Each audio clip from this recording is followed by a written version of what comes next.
오늘 하나님 말씀은 누가복음 20장에 있는 말씀으로 은혜를 나누고 싶습니다.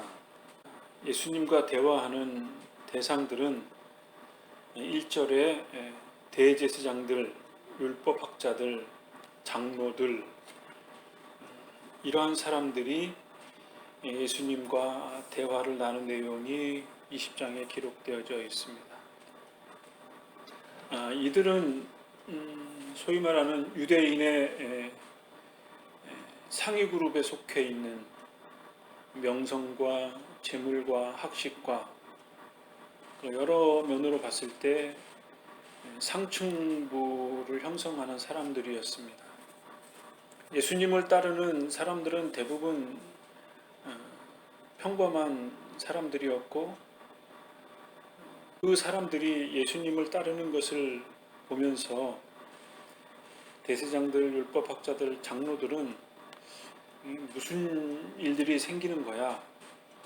라는 의구심을 갖고 예수님을 유심히 관찰을 했을 것입니다. 그 20장에 나오는 여러 말씀 중에 예수님을 트집 잡으려고 하고 예수님을 모함하려고 하고 올무를 놓는 내용들이 담겨져 있는 것을 발견할 수 있습니다. 20장 맨 끝에 보면 이렇게 기록되어져 있습니다. 모든 백성이 듣고 있을 때 예수님께서 제자들에게 말씀하셨습니다. 이렇게 말씀하면서 율법학자들을 주의하여라. 이들은 긴 옷을 입고 다니는 것을 좋아하며 시장에서 인사받는 것과 회당과 잔치에서 윗자리를 좋아한다. 이들은 과부의 집을 삼키며 남에게 보이려고 길게 기도한다. 이들은 더 큰 심판을 받을 것이다. 단적으로 이렇게 말씀을 하고 있는데, 율법학자들을 주의하라. 이렇게 예수님이 말씀을 하고 있는 거죠. 율법학자들이 가지고 있는 긍정적인 면도 분명히 있죠. 하나님의 율법의 말씀을 바르게 해석하려고 하고 또 그 의미를 잘 해석하려고 하고 하는 일련의 모든 노력들이 긍정적인 면도 있지만, 그런데 율법학자들이 계속 전속이 되면서 그들이 가지고 있는 어떤 우월의식, 대접받기를 좋아하고 그러다 보니까 다른 사람들이 존경하고 그러면 그게 익숙해지고, 그래서 항상 좋은 옷을 입고 거칠게 말을 하고 상석에 앉는 것을 당연히 여기는, 그러다 보니까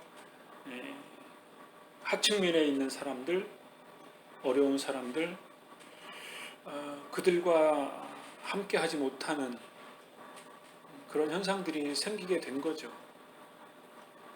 그리고 더 나아가서는 예수님이 하신 말씀이 이들은 더 큰 심판을 받을 것이다 라고 말한 것을 보아서 심판받을 만한 사고와 행동이 있었다는 거죠. 그리고 다른 사람들에게 비판받을 만한 행위들이 있었다라고 하는 거죠. 결국은 이러한 그 잘못들이, 여기는 율법학자라고만 말했지만 대제사장들, 장로들, 그들에게도 유사한 심판의 빌미들이 있었다고 이해할 수 있습니다. 어쨌든 이러한 그 부정적인 견해들을 인지하면서 오늘 말씀을 좀 살펴보고 싶습니다. 첫 번째 내용은 이들이 예수님에게 트집을 잡기를 당신이 무슨 권한으로 이렇게 병을 고치고 하나님의 말씀이라고 하는 것을 이렇게 증거하느냐, 이러한 문제 제기를 했습니다. 그러자 예수님께서 20장 4절에 쉬운 성경에 이렇게 예수님이 친히 대답하셨습니다. 요한의 세례가 하늘로부터 왔느냐 아니면 사람에게서 왔느냐, 이렇게 말씀을 하셨습니다. 요한의 세례가 하늘로부터 왔으면 너희는 왜 요한을 믿지 않느냐, 그런 의미로 말씀을 한 거고, 만약에 요한의 세례가 사람에게서 났으면 왜 그 요한의 세례의 참남함을 보고 요한을 돌로 치지 않았냐, 이렇게 말한 거죠. 그러자 이들이 하늘로부터 왔다고 말하지도 못하고 사람으로부터 왔다고 말하지 못하는 거죠. 왜냐하면 이들은 요한의 세례를 믿지 않았고 요한의 세례를 받지도 않았기 때문에. 그런데 한편으로는 많은 사람들이 요한을 따랐기 때문에 사람으로부터 왔다라고도 말하지 못하는, 그래서 7절에 이들이 답한 요수가 뭐였냐면 모르겠다는 것이었습니다. 그러자 예수님께서 하신 말씀이 나도 무슨 권세로 이러한 말을 하는지 모른다. 세례 요한을 빗대어서 예수님 자신이 하늘로부터 왔기 때문에 많은 사람들이 나를 따르고 내 말을 듣고 있는 것이고, 그런데 당신들은 왜 내 말을 믿지 않느냐, 이렇게 이들의 의도적인 책 잡으려고 하는 무슨 권한으로 이런 일을 했느냐, 누가 이런 권한을 줬느냐에 대해서 예수님이 말씀을 하고 있는 거죠. 이것과 연관되어져서 예수님이 하나의 답변이라고 할 수 있는데, 두 번째의 예화는 뭐냐면 자주 나왔던 내용입니다. 유사한 내용이 반복되어져 있습니다. 오늘 20장에도 어떤 포도원이 있었는데 이 포도원 주인이 농부들에게 세를 주고 여행을 떠났습니다. 포도철이 되어서 수확을 해서 이제 세를 받으려고 했는데 처음에는 이제 종을 보냈습니다. 그랬더니 이 농부들이 세를 주지 않는 거죠. 그래서 주인이 또 다른 종을 보내고 또 다른 종을 계속 보냈는데 첫 번에는 빈손으로만 보내더니 두 번째, 세 번째는 해코지를 한 거죠. 그러니까 세를 못 주겠다라고 하는 강한 의사 표현이기도 한 거죠. 그러자 포도원 주인이 생각하기를 아마 종들을 보내서 그런가 보다. 이제는 내 아들을 보내면 알겠지 하고 아들을 보냈어요. 그랬더니 이 농부들이 생각을 하기를 아들이 왔네? 저 상속자를 죽이면 조금 지나면 주인이 죽으면 이 땅이 누구 것이 될까? 우리 것이 되겠구나. 그렇게 악한 마음을 먹고 아들을 죽여버리는 거죠. 이 사실을 알은 포도원 주인은 어떻게 했을까요? 자신이 직접 가서 농부들을 죽이고 포도원을 다른 사람들에게 넘기지 않겠습니까? 심판을 했다는 거죠. 이런 비유를 들면서 예수님이 하시는 말씀이 성경의 아주 중요한 내용 중에 하나인데, 건축자들의 버린 돌이 집 모퉁이의 머릿돌이 되었다. 이러한 말씀을 하는 거죠. 그러니까 건축자들의 버린 돌이 새로운 집을 짓는 모퉁이 돌이 되었다. 머릿돌이 되었다라고 하는 거죠. 이 머릿돌은 그 집의 어떤 그 집안의 내역을 담고 있는 내용을 거기다가 기록을 하는 것이 머릿돌이죠. 그래서 뭐 몇 년도에 누가 무슨 사연에 의해서 이 집을 지었다. 뭐 그러한 내용이 담겨져 있는 것이 머릿돌인데, 이 머릿돌이 결국은 무엇을 의미하냐면 세상 사람들이, 구약의 수많은 사람들이 버렸던 그 메시아, 하나님의 뜻, 그것을 통해서 하나님이 새로운 하나님의 나라를 이루신다 라는 의미의 말을 예수님 자신이 자신을 빗대어서 한 말이죠. 그리고 이 포도원의 비유를 통해서 자기 자신을 비유를 통해서 명확하게 드러낸 것이죠. 이러한 말을 하자 율법학자들, 대제사장들의 이 포도원의 비유, 소작농을 빗대인 것을 알고 이들이 마음이 더 찔려서 예수님 잡기를 더 바랬다. 그리고 한편으로는 사람들을 두려워했다는 내용이 19절에 기록되어져 있습니다. 결국은 이들도 알게 된 거죠. 예수님이 어떤 분이신가에 대해서 이제 점점점 명확하게 의식을 하게 된 거죠. 그러자 더 트집을 잡기 위해서 동전 하나를 가지고 이것이 누구의 것이냐 올무를 놓았어요. 그 동전에는 황제의 얼굴, 가이사가 그려져 있는데 이게 누구의 것이냐. 그러자 예수님께서 하시는 말씀이 가이사의 것은 가이사에게, 하나님의 것은 하나님께 바쳐라. 이렇게 말씀을 하는 거죠. 여기에는 물론 많은 의미가 담겨져 있을 겁니다. 이 세상에 있는 모든 것을 지으신 분이 누구냐, 그런 의미이기도 하고, 이 동전이 누구의 것이냐, 그런 의미이기도 한 거죠. 그러니까 당신들이 로마의 황제를 숭배하고 싶고 로마의 황제에게 모든 영광을 돌리고 싶으면 그렇게 해라.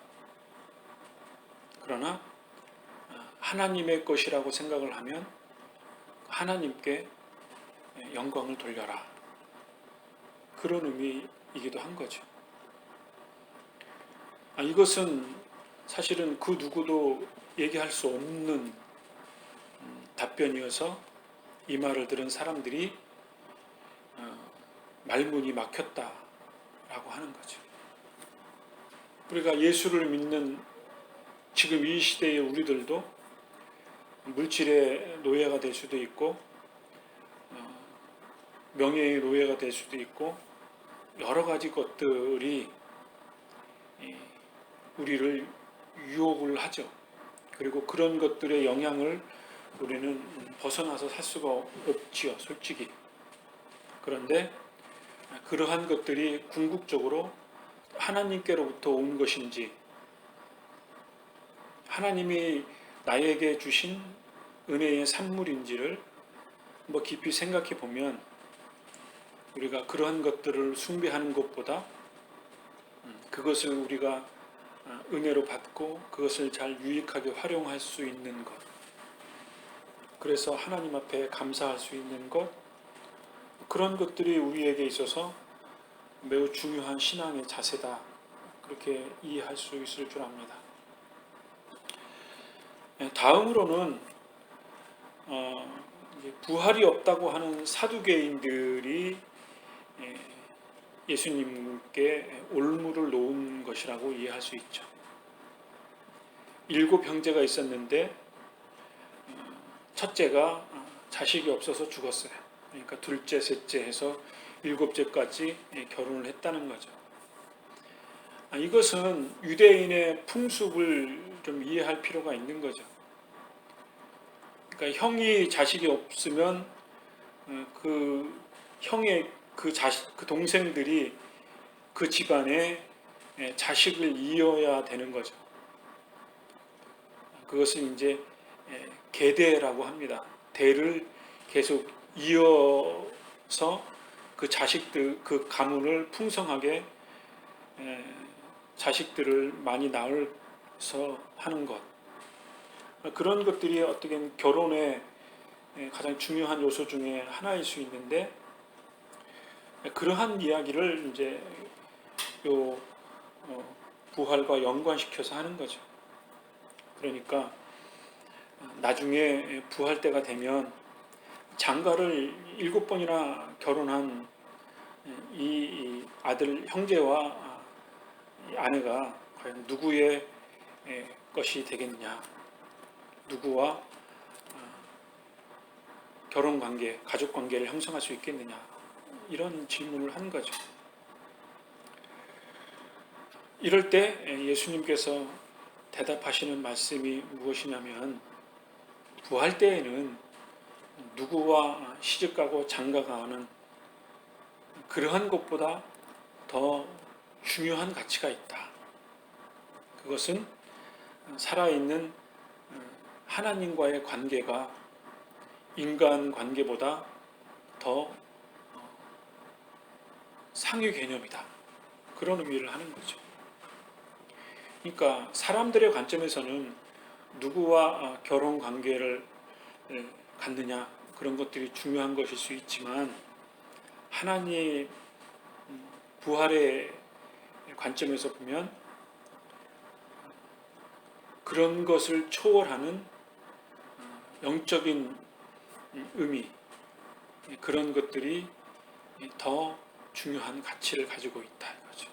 그러니까 이런 답변을 하니까 사람들이 예수님께 질문을 못하게 되었다. 40절에 이렇게 기록되어져 있습니다. 내용을 종합해 보면 많은 부류의 사람들이 예수님과 적대 관계가 되어서 예수님을 책잡으려고 수많은 질문들을 하는 거죠. 그럴 때 예수님께서 그들에게 그 올무를 피하지 않고 직설적으로 답변을 하고, 그리고 예화를 통해서, 비유를 통해서 그들에게 답변을 하셨습니다. 그리고 그 답변들은 올무를 놓으려고 했던 그들이 더 이상 답변할 수 없도록 그들이 가지고 있는 오류를 예수님이 더 높은 차원으로 답변을 하시는 것을 발견할 수 있습니다. 그러면서 41절과 44절에 결정적인 예수님의 말씀이 기록되어져 있습니다. 많은 사람들이 그리스도를, 예수님을 다윗의 아들이라고 하는데, 다윗은 그리스도를 어떻게 보았냐면 주님으로 보았다. 다윗은 그리스도가 나시기 이전에 영적으로 하나님 우편에 앉아 계신 그리스도를 보고 주님이라고 고백했다. 그리고 그 그리스도가 누구냐면 예수, 너희들 앞에 있는 나다. 이렇게 예수님이 이제는 하나님 우편에 앉아 계신 그리스도, 계시로 하나님의 말 뜻을 깨달았던 다윗이 믿음으로 보았던, 하나님이 밝혀주셨던 그리스도, 그 그리스도가 이제는 너희들 앞에 있는 나 자신이다 라고 말씀하심으로써 그들이 답변 못한 그러한 수많은 질문들을 이제는 직설적으로 그리스도가 주님이다 이렇게 예수님이 말씀을 하시면서 율법학자들을 주의하라 이렇게 경계를 하신 거죠. 그리고 그들은 그리스도를 바로 깨닫지 못한 그 잘못으로 인해서 하나님의 더 큰 심판을 받을 것이다. 그리고 나의 말을 듣고 나를 따랐던 수많은 복음을 들었던 사람들, 그들이 옳았다라는 것을, 그리고 제자들이 따랐던 그 제자들이 옳았다. 예수 그리스도를 주님이라고 고백하는 그 고백이 참되고 진실한 것이고 올바른 것이었고 하나님의 뜻에 순응하는 것이고, 그리고 이를 위해서 내가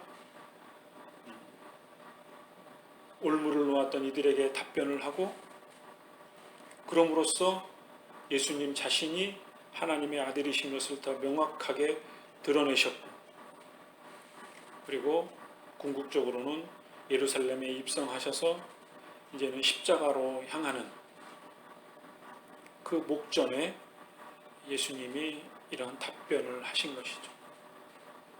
지금 이 시대를 살아가는 우리에게 시사하는 바가 있습니다. 교회가 세상으로부터 조롱을 받는 모습들도 있고, 요즘 화제가 되고 있는 정광훈이라는 사람이 이렇게 말을 하는데, 본인은 진리를 말한다라고 생각할지 모르겠으나 그 반대의 생각을 가지고 있는 사람들은 어떻게 말하는 것마다 다 과장되고 거짓말을 하느냐, 그래서 그 말을 사기와 같다 그렇게 표현하는 모습들도 있는데, 어쨌든 그러한 모습들이 주님의 신실하심을 확증하기보다는 세상 사람들에게 비웃음거리가 되고 마치 개그맨의 소리 같은 그러한 것들이 우리 예수 믿는 사람, 우리들에게 있어서 신앙의 자존감을 약화시킬 수 있겠죠. 그런데 오늘 누가복음 20장의 말씀을 통해서 예수님이 말씀하신 대제사장들과 율법학자들과 장로들과 사두개인들에게 했던 그 진리의 말씀이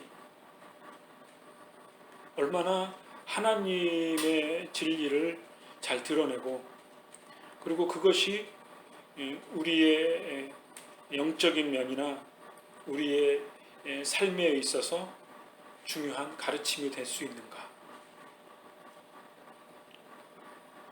우리가 유일하신 그리스도, 길과 진리와 생명이 예수 그리스도 그 한 분으로 완벽하고, 그 한 분을 통해서 우리는 믿음의 주여 온전케 하시는 신앙의 모범, 하나님의 아들, 영원한 생명을 주시고 영원한 약속을 주시는 분이신 것을 믿음으로 확증하고, 그분을 통해서 우리가 우리의 영적인 면, 우리의 삶의 면, 우리의 정신적인 면, 우리의 양심적인 그 모든 면이 자유할 수 있고, 그리고 그분을 통해서 우리가 이 불신의 세대에 조롱받는 우리 그리스도인들이 소망할 수 있는 그러한 말씀이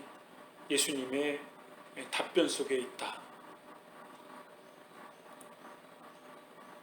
우리가 이 사실을 발견할 수 있지요.